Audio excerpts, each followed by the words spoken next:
Collins, who's in Guildford. Victoria. Yes, Riz, as you say, in Guildford, Lido at the moment, or certainly next to it. And as you can see, the weather's not exactly conducive to a good swim. The pool absolutely empty at the moment, as you can probably see. More of that a little bit later in the programme. But first of all, one of the big issues here in Guildford at the moment is what's happening to the local hospital. That's the Royal Surrey. Now, there are question marks because of reorganisation, question marks hanging over perhaps the A&E departments, the maternity unit and the paediatric unit. And the next few weeks are going to be crucial for the hospital. Now, Mark Ashdown reports now on the campaign to perhaps save the hospital. Drive pretty much anywhere in Guildford and you get the message. Rumours this hospital could fall victim to the government's NHS shake-up haven't gone down well. Welcome to the office. This is the centre of operations. The campaign's now a year old, but still front page news. There's no doubt here what would happen if there is a scaling down. It's really a house of cards thing. If you take one of these services out of a district general hospital, then a lot of the other services collapse, or indeed that place may not function as an active acute hospital. They haven't got their superhero outfits on though today. No. These mums feel they owe the hospital. They've all been patients. And then we took over 1,500 handprints and delivered them to the Department of Health. Yeah. Now they're lending a helping hand, wanting it saved for others. It was vital for me, particularly with my second child, because my blood thinned and I hemorrhaged, ended up with a blood transfusion, and the care I had here was fantastic. I'm quite emotional about it actually, because not long ago I had a stroke, and had I not been able to go to the Royal Surrey Hospital, I wouldn't have been able to see my children. Oh, Alfie, come back! Sorry, my children are going into the road right now. Well, no one said campaigning was easy, but the stakes couldn't be higher. I think the point is that women deserve the right to have their babies within the community where they live.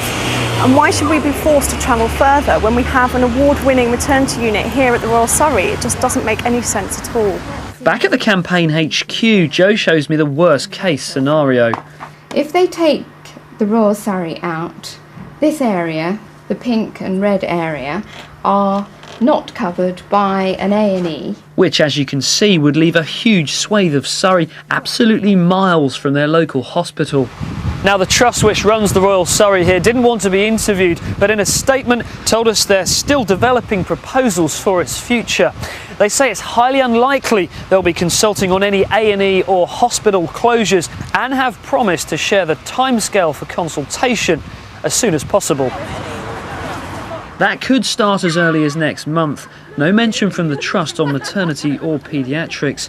So for now, the uncertainty remains and the battle goes on. Mark Ashdown, BBC London News, Surrey.